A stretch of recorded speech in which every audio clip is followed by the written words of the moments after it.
congresista? Muy bien, muy buenas tardes. Bueno, está discutiéndose en este momento un tema importantísimo, que es el Código del Niño, Niña y Adolescente.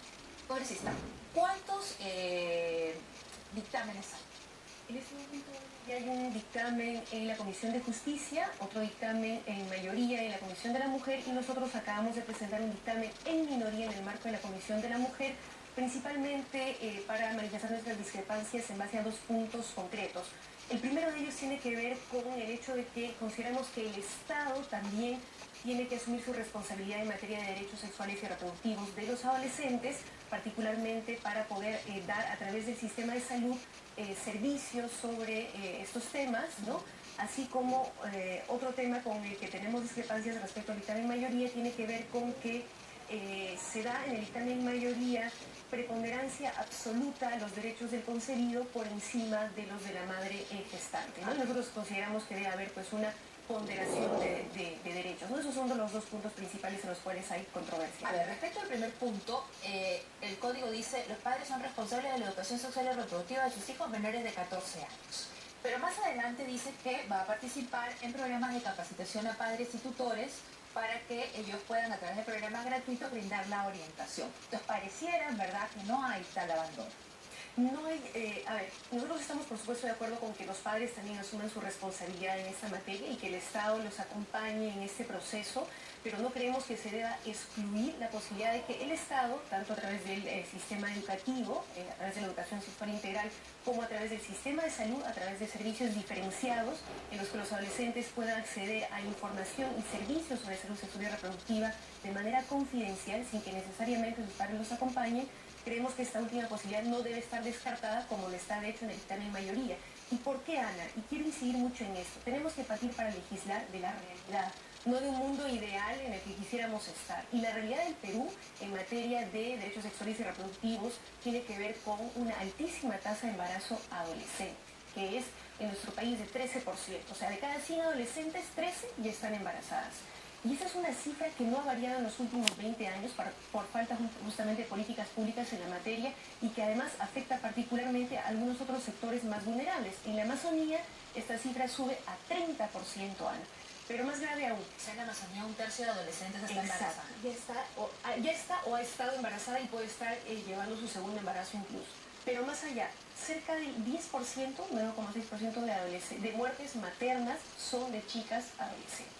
Imagínate cuán alta es esta cifra, y esto tiene que ver en gran parte por la falta de información, por la falta de servicios en materia de salud sexual y reproductiva, y esto afecta gravemente no solo la vida en algunos casos, sino también la salud y el proyecto de vida de las adolescentes, ¿no? Un estudio reciente señala que cerca del 25% de casos de deserción escolar tiene que ver con el tema del embarazo adolescente. Entonces, esa es una realidad respecto a la cual el Estado tiene que hacer algo. Y nosotros contemplamos que haya salud sexual integral en el ámbito educativo, que haya, por supuesto, que los padres asuman su responsabilidad y que el Estado los acompañe en este proceso, pero que además también a través del sistema de salud haya acceso para los adolescentes a información y servicios en materia de salud sexual y reproductiva, es decir, conocer cómo se deben utilizar los anticonceptivos, Pedirlos, saber solicitarlos, saber cómo utilizarlos adecuadamente, ir al ginecólogo por primera vez.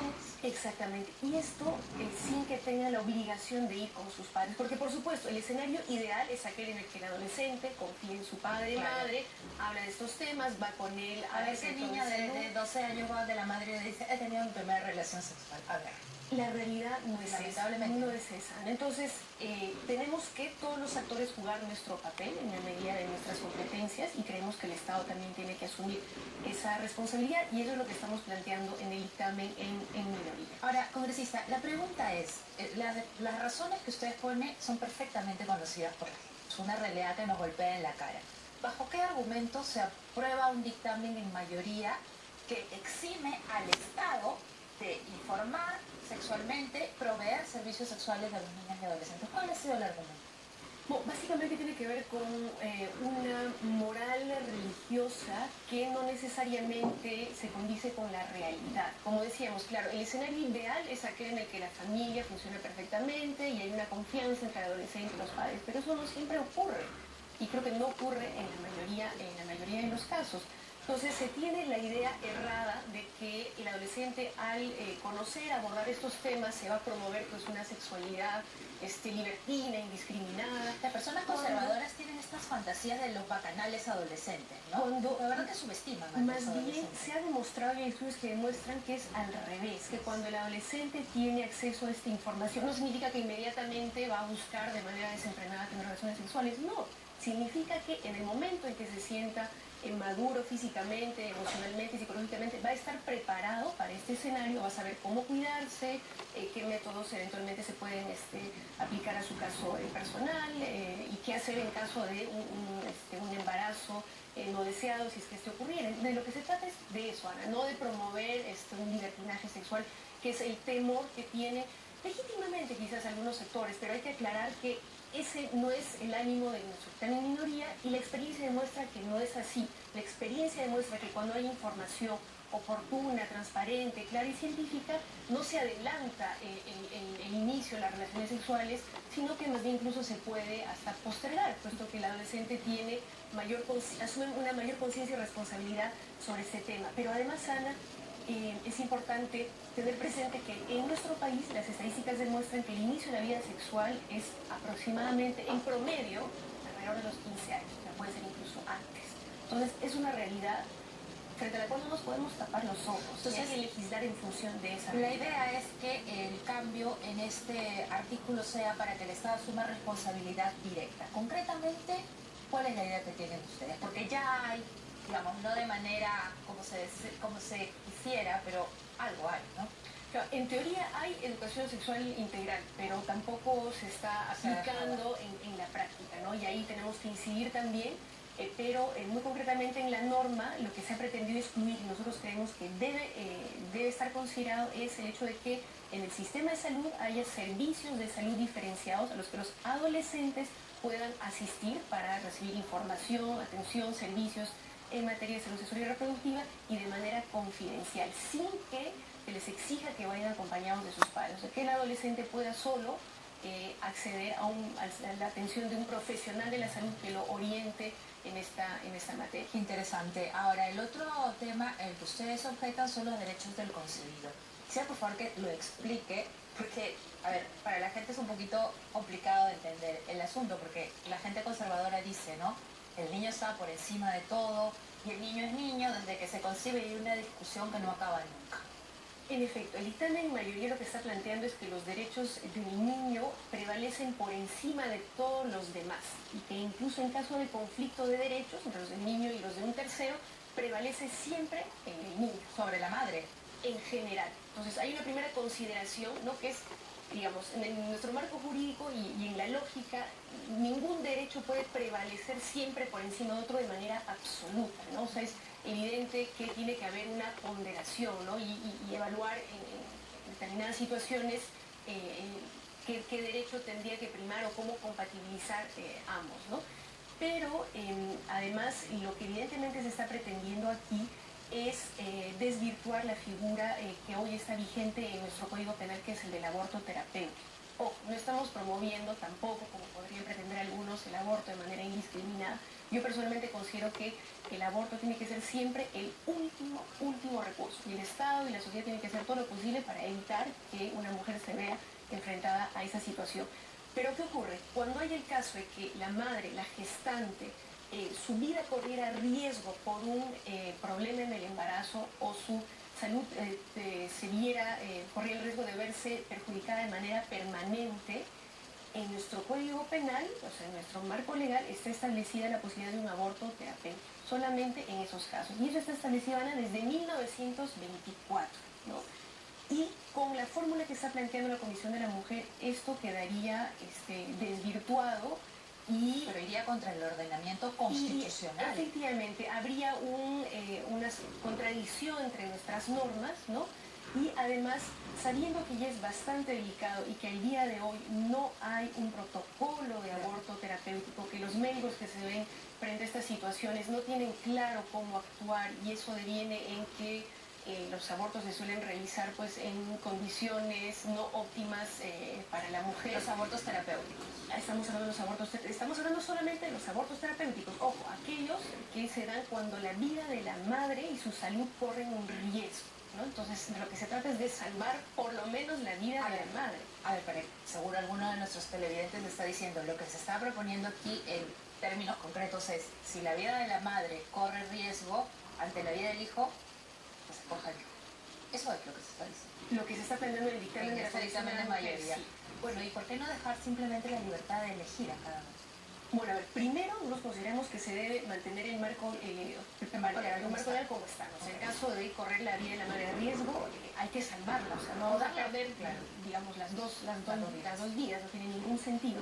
Ahora, luego se puede abrir otra discusión, pero que es distinta, que no está en el marco del Código de Niño, Niña y Adolescente, que es el que tenemos ahora en el Congreso, que es la figura del aborto, que hay que discutir con seriedad, nuevamente con los pies anclados en la realidad, porque abortos los hay por miles de mujeres que se exponen a situaciones dramáticas y sobre las cuales también tendríamos que legislar, considerando por supuesto el respeto de los derechos de la mujer a decidir, ¿no?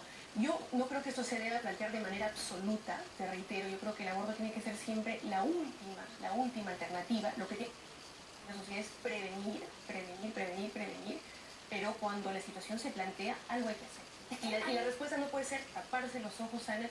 Yo creo que esto ocurre principalmente porque tenemos una sociedad y por consiguiente un Estado machista y patriarcal en cuyo esquema la mujer es una máquina reproductiva, ¿no? Y que no tiene derecho sobre su cuerpo. Hay un temor a la frase, mire, ni siquiera es aprobemos el aborto, sino déjala decidir, que es, digamos, lo básico fundamental, porque si finalmente una cree en la religión católica, no lo hará.